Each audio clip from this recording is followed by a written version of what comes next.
life, every day, late at night, not okay.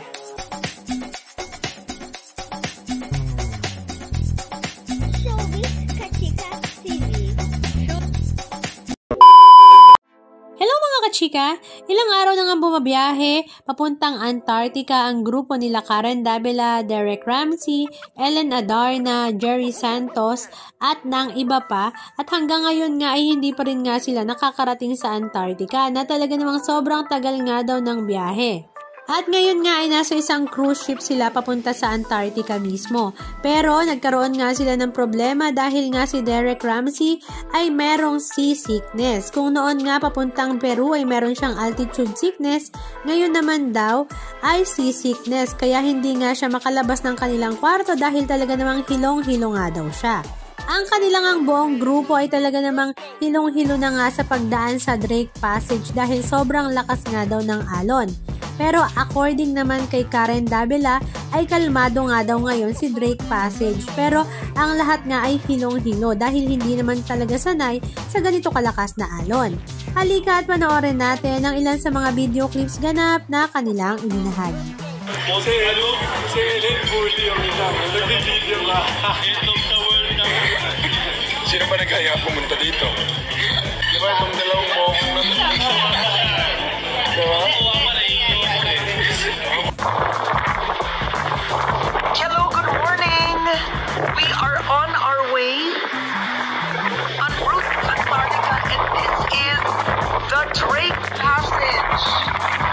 Ang swerte natin, kalmado ang Drake Passage.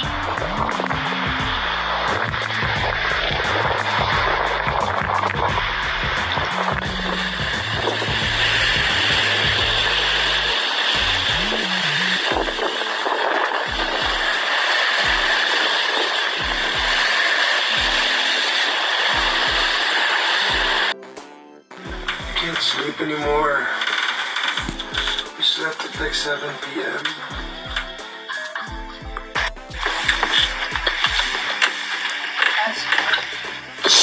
Gabang-gabang ko pa kala kung hindi ako natapat dito kasi sa bed mo.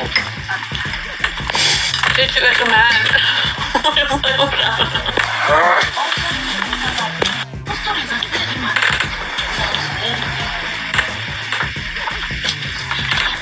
Oh! We're there na lang.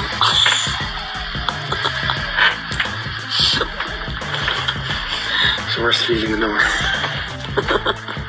I can't choose between altitude sickness. At least your altitude sickness like 12 hours lang. For 2 days. Ayan, narinig nyo? Oh God.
Anong masasabi nyo mga kachika? Just comment down below.